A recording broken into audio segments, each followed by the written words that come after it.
महाराष्ट्र शासन व महिला राज्य आयोगाच्या वतीने आज महिला उन्नती वारीचे उद्घाटन मंत्री आदित्य तटकरे यांच्या हस्ते ओळखीची नेते करण्यात आले। याच्याविषयी बोलण्यासाठी आपल्यासोबत आदित्य आहे।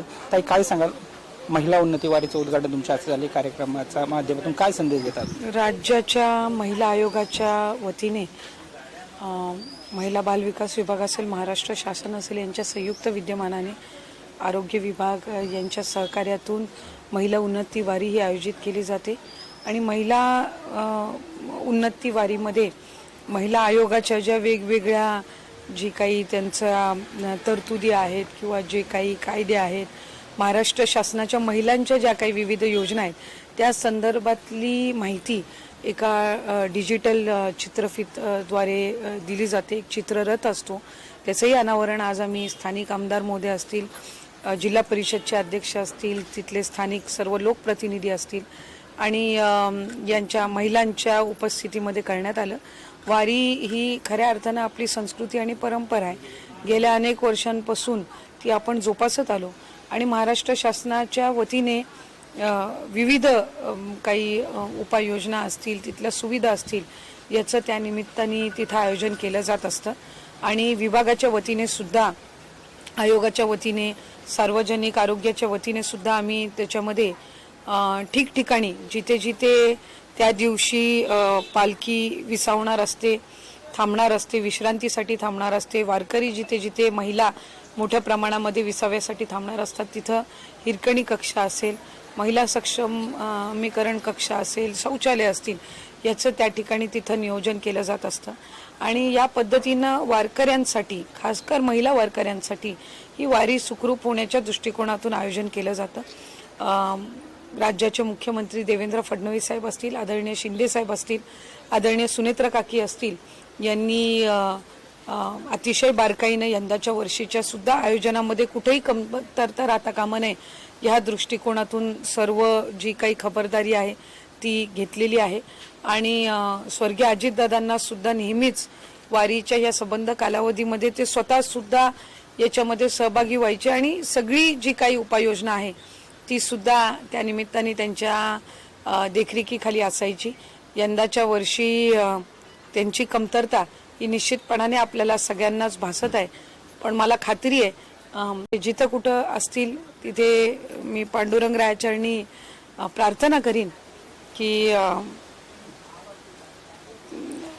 खऱ्या अर्थानं त्याच्या पाशीचं उजवं स्थान त्यांनी दादांना द्यावं। आणि आम्हाला सगळ्यांना सुद्धा म्हणजे त्यांची नेहमी अशी एक दांडगी इच्छा असायची की वारी ही अतिशय सुखरूप पद्धतीनं पार पाडली गेली पाहिजे। यंदाच्या वर्षी तर 7-8 दिवस इतका पाऊस जोरात होता, खूप ठिकाणी नुकसान सुद्धा झालं। अशा ह्याच्यामध्ये वारी कशी पार पडेल याबाबत सगळ्यांच्या मनामध्ये साशंकता होती, पण पांडुरंगरायाच्या चरणी ज्या वेळेला आपण नतमस्तक होण्यासाठी ही वारी निघत असते त्यावेळेला त्यालाच त्याच्या भक्तांची काळजी असते। आणि आता हे पुढचे 7-8 दिवस तरी साधारणपणे व्यवस्थितरित्या ही संबंध वारी पुढच्या कालावधीमध्ये पार पडेल ही इतकी सदिच्छा आमच्या सगळ्यांच्या वतीने। दादांचा उल्लेख करा, वारीमध्ये देखील अनेक ठिकाणी दादांचे बॅनर लागलेले, विठुराया आमचा विठ्ठराया परत दे, याकडे कसं पाहत आहे तुम्ही? आमच्या सगळ्यांसाठीच खरं तर, आणि खासकर कारण त्यांच्यामध्ये त्यांच्यासोबत अनेक इथली सगळीच मंडळी वारीमध्ये सहभागी व्हायची। आम्ही तर गेल्या अनेक वर्षांपासून त्यांच्यासोबत आम्हाला काम करायला मिळालं, त्यांचा सहवास आम्हाला लाभला, त्यामुळे अचानक त्यांचं असं निघून जाणं आणि त्यांचं नसणं हे सगळ्यांसाठीच अतिशय वेदनादायी आहे।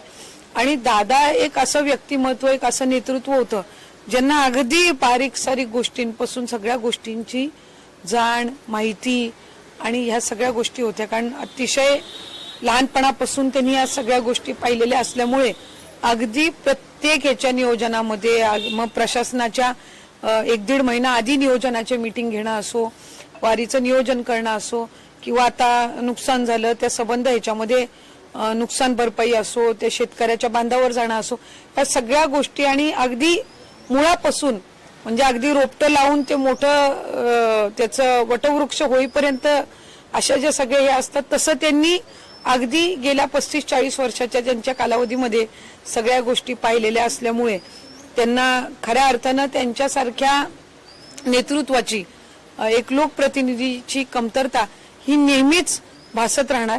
त्याही पलीकडे त्यांच्यासारख्या एका व्यक्तीची कमतरता नक्कीच, कारण आम्ही आळंदीमध्ये ते पाहिलं. आळंदीमध्ये ज्यावेळेस पूर परिस्थिती निर्माण झाली होती त्यावेळेस आम्ही भाविकांनी बोलून दाखवलं की अजितदादा असते तर यावरती थोडंसं नियंत्रण आलं असतं, आम्हाला माऊलींचं दर्शन घेता आलं, कळसाचं दर्शन घेता आलं असतं. म्हणजे कुठेतरी हे जाणवलं. प्रत्येक नेतृत्वाची आपली आपली एक काम करण्याची शैली असते.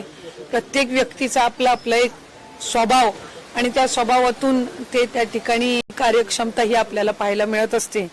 आणि दादा एक असं नेतृत्व होतं, अतिशय रांगडं, बोलायला एकदम कणखर, आवाज ऐकल्यावर सगळ्यांना त्याचा एक वेगळा दराराही वाटायचा, धाकी वाटायचा, पण तितकंच मनाने एकदम म्हणजे अगदी कोमल मनाचे होते ते.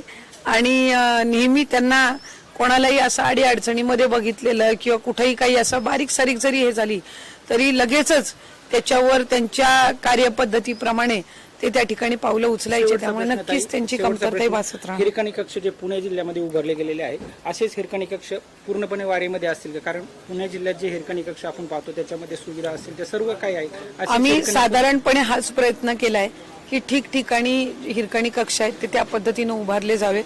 आणि आणखीन याही वर्षी ज्या काही आणखीन वारकरी भगिनींच्या सूचना येतील त्यानुसार आम्ही त्याच्यामध्ये आणखीन अधिकाधिक सुधारणा हे करत जाऊ.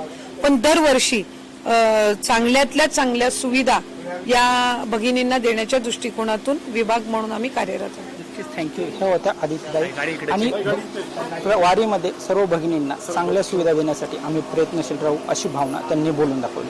सचिन भुमा, LS मराठी, उरुळी कांचन, पुणे.